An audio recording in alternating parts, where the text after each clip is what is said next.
Cinema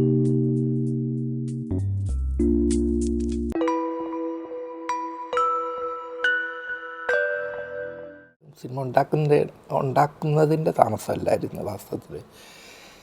ഞാൻ ഓരോ പടം ചെയ്യുമ്പോഴും ഞാൻ വേറെ ജോലിയിൽ സിനിമ മാത്രമായിരുന്നില്ല. ഞാൻ സിനിമാറ്റോഗ്രാഫി ചെയ്യായിരുന്നു, വേറെ പടങ്ങൾക്ക് വർക്ക് ചെയ്യായിരുന്നു. കൂട്ടത്തിൽ ഞാൻ ഫിലിം ഡെവലപ്മെൻറ്റ് കോർപ്പറേഷൻ്റെ ഒരു ഉദ്യോഗസ്ഥനും കൂടിയായിരുന്നു. എനിക്ക് അവിടെ ചെയ്യേണ്ട ചില ജോലികളുണ്ട്. പിന്നെ ആദ്യം അക്കാഡമി ഉണ്ടാക്കുന്നുണ്ട്. പിന്നെ പല ഈ സോഷ്യൽ ആക്ടിവിറ്റീസിൻ്റെ പാർട്ടിസിപ്പേഷനിൽ എനിക്ക് സ്പെൻഡ് ചെയ്യേണ്ട സമയങ്ങളാണത് ഗ്യാപ്പായിട്ട് തോന്നുന്നത്. വാസ്തവത്തിൽ എന്നോട് ഞാൻ വർക്ക് ചെയ്യാതിരുന്നതാണോ എന്ന് ചോദിച്ചാൽ അല്ല, പൂർണ്ണമായിട്ടും പലതരത്തിൽ ഞാൻ വർക്ക് ചെയ്തുകൊണ്ടിരിക്കുകയായിരുന്നു. അപ്പോൾ അതുകൊണ്ട് ആ ഗ്യാപ്പ് എനിക്കൊരു ഗ്യാപ്പായിട്ട് തോന്നിയിട്ടില്ല. പക്ഷേ അപ്പോൾ എനിക്ക് അതിൻ്റെ പുറത്ത് കൊണ്ട് അപ്പോൾ ഒരു പൂർണ്ണമായിട്ട് 24 മണിക്കൂറും എൻ്റെ ജോലി എല്ലാ വർഷവും ഓരോ സിനിമ എടുക്കുകയാണെന്ന് എനിക്ക് തോന്നിയിരുന്നെങ്കിൽ തീർച്ചയായിട്ടും അതിനേക്കാൾ അപ്പുറം വേറെ പല പ്രവൃത്തികളിലും ഞാൻ ഏർപ്പെട്ടിരുന്നു.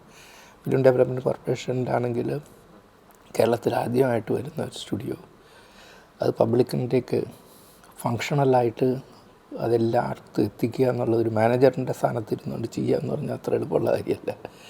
കൂടാതെ ഞാനൊരു ഫിലിം അക്കാഡമി, ഇന്ത്യയിലെ ആദ്യത്തെ ഫിലിം അക്കാഡമി ഉണ്ടാക്കുന്നു. അതിനുശേഷം ആദ്യമായിട്ടാണ് international film festival of Kerala ഉണ്ടാക്കുന്നത്, അതും കോമ്പറ്റീഷനിൽ. അതെല്ലാം ഞാൻ ചെയ്യണമെങ്കിൽ എനിക്ക് ആ സമയം വേണമല്ലോ. ആദ്യം ചെയ്യുമ്പോഴാണ് സമയം വേണ്ടത്, രണ്ടാമത് ചെയ്യുന്നതിന് സമയം വേണ്ട. ഇതിൻ്റെയൊക്കെ തുടക്കക്കാരനായിരുന്നു എല്ലാത്തിൻ്റെയും അതിൻ്റെ കൺസീവ് ചെയ്യുന്ന കോൺസെപ്റ്റ് മുതൽ അത് ആക്റ്റീവായിട്ട് പബ്ലിക്കിലേക്ക് പ്രസൻറ്റ് ചെയ്യുന്നവരുള്ള സമയം എൻ്റെ ഈ സിനിമയുടെ ഇടയിലായിരുന്നു നടന്നിരുന്നത്. അതുകൊണ്ടാണ് ഈ കാലതാമസം തോന്നുന്നത്. അല്ലെങ്കിൽ കാലതാമസം ഇപ്പം അതിൽ നിന്ന് വിട്ടതിന് ശേഷം എൻ്റെ സിനിമകളുടെ ദൂരം തമ്മിൽ അടുത്തിട്ടുണ്ട്. മേളകളിൽ സൃഷ്ടിക്കപ്പെടുന്ന പ്രൈസ് കിട്ടിയിട്ടുള്ള മറ്റുള്ള ചിത്രങ്ങൾ നമ്മൾ വിലയിരുത്തുമ്പോൾ നമ്മുടെ സിനിമകൾക്ക് അല്ലെങ്കിൽ സമാന്തര സിനിമകൾക്ക് കിട്ടേണ്ട പ്രോത്സാഹനം മറ്റുള്ള രാജ്യങ്ങൾക്ക് കിട്ടുന്ന പ്രോത്സാഹനം നമുക്ക് കിട്ടുന്നുണ്ടോ എന്നുള്ളതാണ് ആദ്യത്തെ ക്വസ്റ്റ്യൻ. അത് കിട്ടുന്നില്ല. അതിനെ ടാർണിഷ് ചെയ്യാനുള്ള എൻ്റെ ഒരു മാർക്കറ്റ് തന്ത്രമായിട്ടാണ്.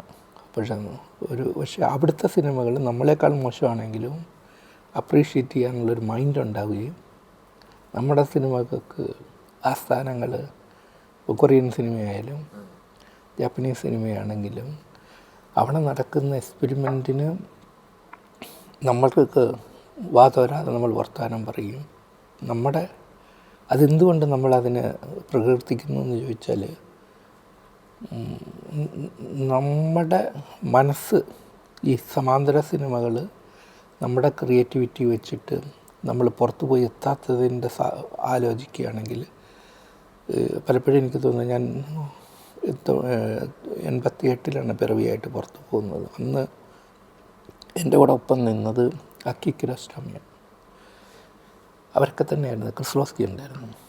പക്ഷെ അവർക്ക് പിന്നീട് പടങ്ങൾ ഉണ്ടാക്കാനും പടങ്ങൾ സംഭാവന ചെയ്യാനുള്ള പ്രൊഡ്യൂസേഴ്സ് ആ രാജ്യങ്ങളിൽ തന്നെ കിട്ടിയിരുന്നു. നമുക്ക് കിട്ടുന്നില്ല. അല്ലാതെ സിനിമ എന്ന് പറയുന്നത് ഇപ്പം നമുക്ക് ഷേക്സ്പിയറിനെ പറ്റിയിട്ടറിയാം, ക്രോസോയെ പറ്റിയിട്ടോ തർക്കോസ്കിയെ പറ്റിയിട്ടോ ഫെല്ലിനിയെ പറ്റിയിട്ടോ എത്ര പേർക്കറിയാം. അവരാരാന്ന് പോലും അറിയില്ല, പബ്ലിക്കിനും അറിയില്ല. പബ്ലിക്കിന് ഷേക്സ്പിയറിനെ പറ്റിയിട്ടറിയാം, ഒഥേലോയെ പറ്റിയിട്ടറിയാം, ഡെസ്റ്റിമോണെ പറ്റിയിട്ടറിയാം, റോമിയോ ജൂലിയറ്റിനെ പറ്റിയിട്ടറിയാം. അപ്പോൾ സിനിമ ഏറ്റവും കൂടുതലും സ്വാധീനിക്കപ്പെടുന്ന ഈ ഇന്ത്യയിൽ സിനിമയ്ക്ക് കോൺട്രിബ്യൂട്ട് ചെയ്ത ഓതേഴ്സിനെ പറ്റിയിട്ടറിയില്ല. അപ്പോൾ അതെവിടെ എങ്ങനെ സംഭവിച്ചു എന്നുള്ളതാണ്. അപ്പോൾ അതായത് നമ്മുടെ വിദ്യാഭ്യാസം, ഇത്രയധികം മാസ് മീഡിയ അഡ്രസ്സ് ചെയ്യുന്ന വ്യക്തികൾ ആരെയാണ് അഡ്രസ്സ് ചെയ്യുന്നത് എന്നുള്ളതാണ്. അപ്പോൾ ഈ ഇൻട്രാക്ഷൻസ് വളരെ ഇമ്പോർട്ടൻ്റാണ്. വാസ്തവത്തിൽ ഈ ക്യാമ്പസിലും ഇമ്പോർട്ടൻ്റാണ്.